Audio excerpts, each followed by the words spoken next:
V11 Chapter 3. Chapter 3, The Impending Crisis. The Great Rift. It referred to the huge chasm that ran along the western side of the dwarven capital, Fyoga. It was a massive crevasse, over 60 kilometers long and 120 meters across at its narrowest point. Its depth was unknown. Nobody knew what was waiting down there, and nobody had returned alive from the two expeditions that had been sent out to investigate it. For the longest time, this natural barrier had protected Fyoga from all manner of monstrous attacks. They couldn't thwart any monsters from the west that tried to invade so long as they defended the suspension bridge which ran across the Great Rift. Yet today, Fyoga's garrison, the military base that stood between the Great Rift and Fyoga, was in a whirl of shouts and confusion. What's going on? Someone tell me exactly what is going on. That cry came from the commander-in-chief of the Dwarven army, a veteran of over 10 years of service. The information coming in was garbled and contradictory, and nobody had any idea of what was happening. The only thing he could be certain about was that something had happened at the fortress which defended the Great Rift. The most recent information we have says that the Quagga are attacking. One of the platoon commanders said, repeating a report from the fortress. News like that was hardly uncommon.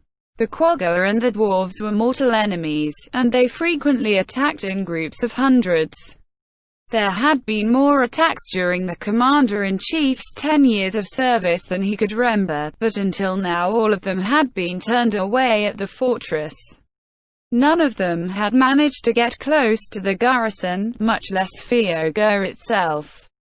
This was because the Quagga were a race that was strong against weapon attacks, but very weak against electrical attacks. Knowing this, they had stocked the fortress with magic items that could produce lightning, incomparable effects. Lightning was a spell that pierced the enemy in a straight line, and thus extremely effective against an enemy which lined itself up to attack a bridge. It could wipe out an entire wave of Quagga in one shot. And on top of that, the dwarves guarding that place were armed with crossbows enchanted with the ability to inflict additional electrical damage. In contrast, the dwarves in the garrison were inferior in both gear and numbers. However, it was not because they did not wish to allocate military power to an important base, but because the dwarven army had always lacked in manpower. Thus, the fortress had to draw its defenders from their meager pool of troops, and they had to do so in numbers which would not invite censure. Despite all this specialization against Quagga attacks, the fortress was now in a state where they did not even have the people left to call for aid. What did that mean? Don't tell me they were attacked by too many enemies for them to fight off. Have there been any other messages from the fortress? Nothing until now. Cold sweat poured down the commander-in-chief's back. The words, "big invasion," appeared before his eyes.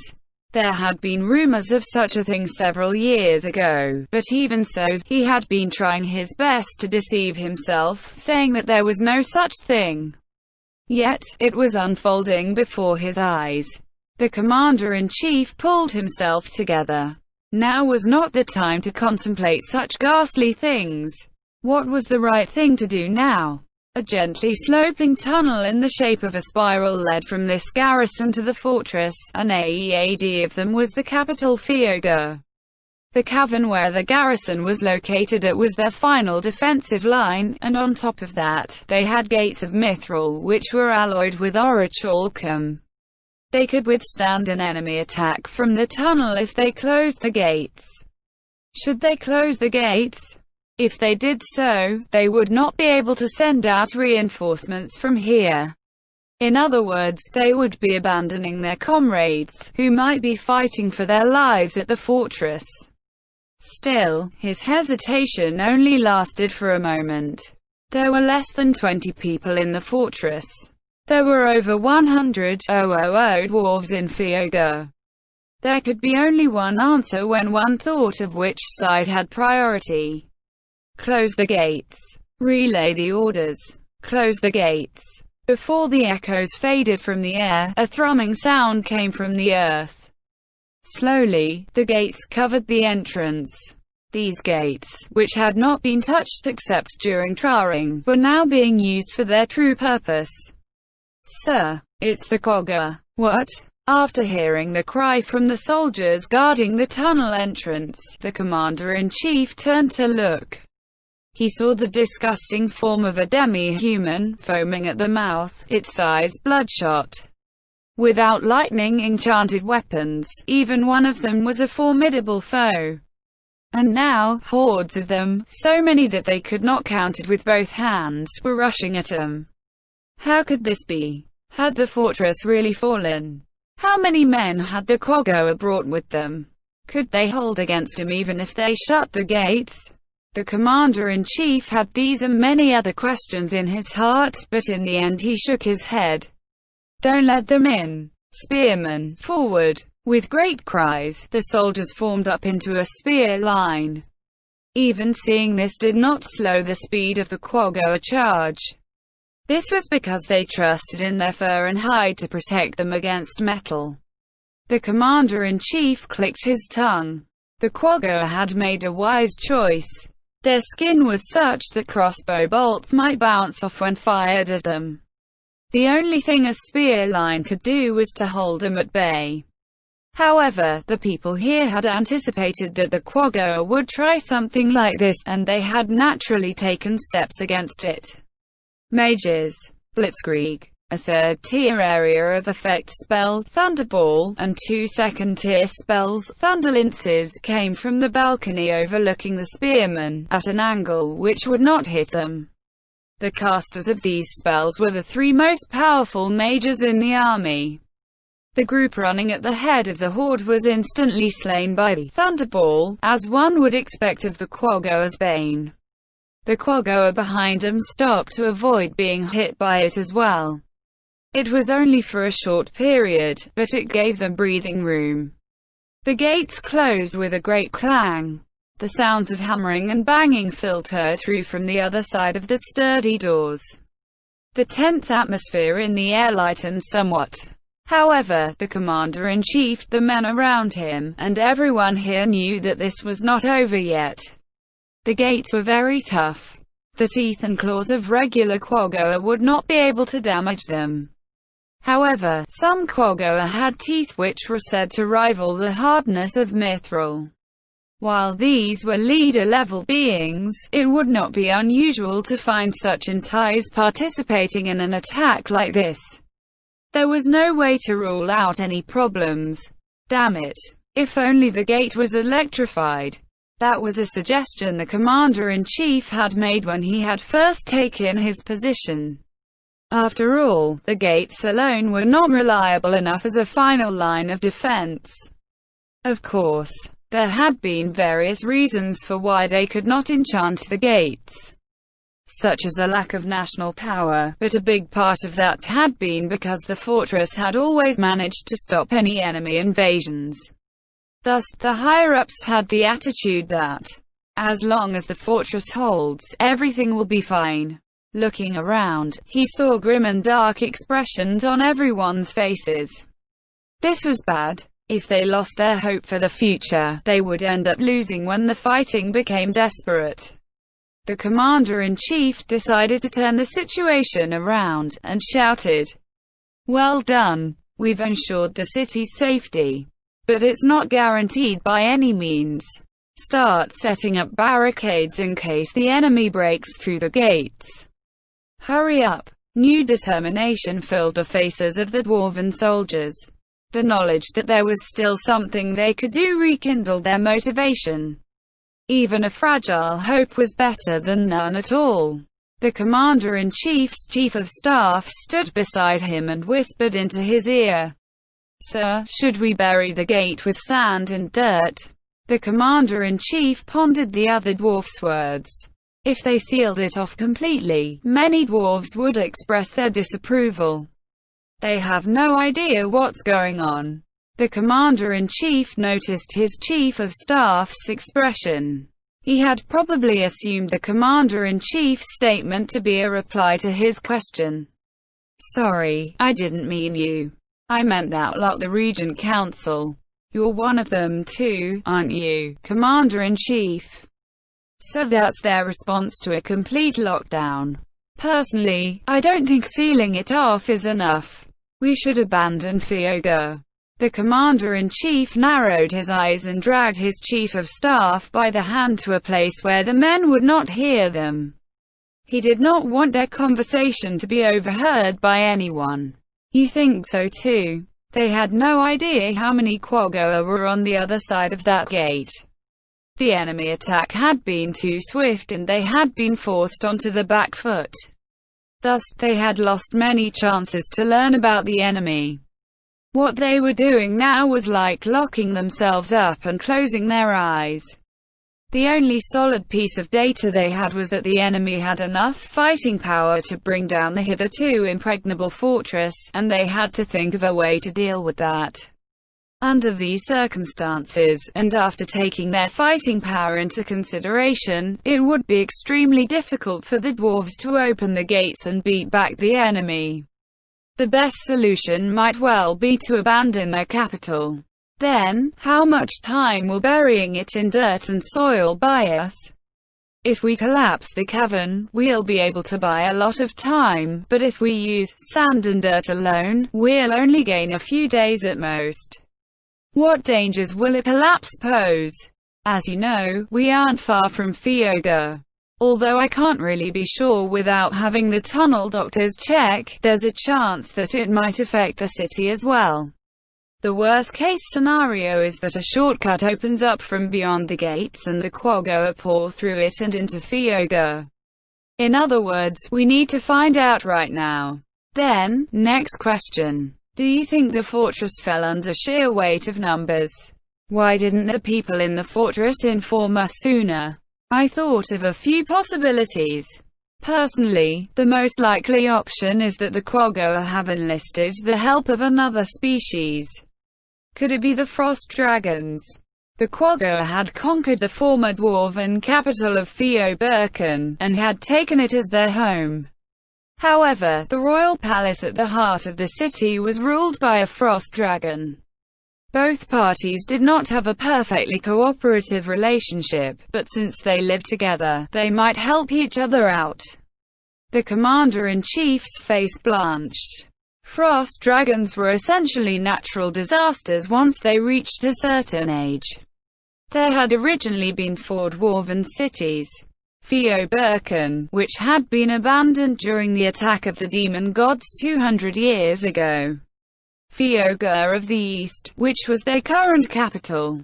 Fyo-Rido to the south, which had been abandoned several years ago. And finally, Fyo-Tiwaz to the west. This western city had been destroyed during a battle between 2 frost dragons, Olisid Archelilil and Manu Inirilislim, and it was little more than tumbled ruins. I feel that it's very likely. While I don't know what they did to induce that arrogant lot to take action, the other alternative is that they did it themselves. Either they invented some kind of spell, or they found a route that bypassed the Great Rift. Even we dwarves haven't found a way around the Great Rift. Still, how many years ago was that? Perhaps the Quagga dug a tunnel or something as other monsters moved, or the Earth's crust shifted and gave them a detour. If you think about it, they might have gone above ground too. The Quagga are on the surface. There might be an individual with that ability. The Quagga were completely blind under the sun, so it was impossible for the Quagga to move their forces on the surface. However, that was merely wishful thinking on his part. No, it was too late to regret it now. He had to take that into consideration when planning future strategies. Chief of Staff, we need to consider that they might be able to travel above ground and enhance our surface defenses accordingly. Send a few people over without compromising our defense here. We also need to get word to the council and have them evacuate to the south. In addition to this garrison, the fortress in front of the Great Rift and the council chamber in the city itself, there was one more military base in the dwarven city of Fyoga. It was a fortress erected for the benefit of those people taller than dwarves humans, for example at the exit leading to the surface. The commander-in-chief gave the order to reinforce that area and stay alert for any surface attacks. Understood. Also, have the men prepare to bury the door. If we need the council's permission, I'll find a way to convince them. What if the council takes their time deliberating? Do your best. I'll do my best too. That was all he could say.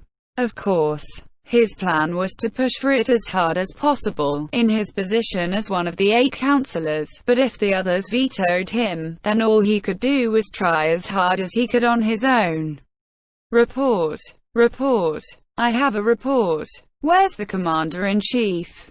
Looking toward the source of that voice, the commander-in-chief saw a dwarven soldier mounted on a riding lizard. Riding lizards were a kind of giant lizard. They were large reptiles that measured 3 meters from head to tail. They were not very numerous, so the dwarves raised them as mounts and used them as pack beasts for day-to-day work. However, most runners would not use them to relay a message. They were only employed in dire circumstances when they need to let the garrison know about the conditions on the front line. Unease filled the heart of the commander-in-chief. Where's that man from? He should have been posted to the fortress at the surface entrance this week. That validated the feeling of dread in the commander-in-chief's heart. No, given the man's expression and his near-crazed tone, it was plainly obvious. Asking that much was simply because he did not want to acknowledge the reality before his eyes. I'm here. What is it? The messenger ran towards the commander-in-chief at full speed. It could not be delayed. This was something which had to be heard immediately so a course of action could be quickly determined. The messenger fell off the lizard's back, and shouted as he desperately tried to right himself. Commander-in-chief. There's an emergency. More monsters. There's monsters. He had expected it to be about Quaggoa, but he quickly ruled that out. The man would not have used those words to describe Quaggoa. Calm down. We can't figure out what you're saying. What happened? Is everyone else all right? Why, yes. There's scary monsters at the entrance. They say they want to talk about the Quaggoa army headed this way. Fart. Their timing was too perfect. He could not imagine that the two events were unconnected. Could they be the bosses of the Quaggoa, or the ones who helped them cross the Great Rift? Who are they? What do they look like? Chief of Staff. Gather every man who can move right now. Understood. The commander-in-chief did not even have the time to watch his panic subordinate leave. How many of those monsters are there? What are your losses? Why, yes. There's about 30 of them. But they don't seem to want to fight. They even said they wanted to make a deal with us, but they looked very evil, so I don't think that was their real intention. There must be some sort of scheme at work. How exactly did they qualify as evil? More importantly, this man had not described him yet. After being questioned again, the soldier gulped and explained. They're fearsome-looking undead surrounded by an inauspicious-looking aura. What? The undead. Beings who hated the living, who sowed death in their wake, the enemies of everything that lived. Several images appeared in the commander-in-chief's mind as he heard the word undead. For instance, freezing zombies, frostbones, and the like. However, none of those undead were powerful adversaries. This man should have known that. In that case, why was he so afraid? Besides, why had the undead come here? Were they here to delight in the mutual massacre of the dwarves and Quaggoa, both of which were living beings? Chief of Staff, are you ready yet? Move out once you're done. We don't know what kind of undead are out there, but do not take them lightly. Don't let them underestimate us. They may not be acting haughtily, but if they look down on us, we'll be in danger.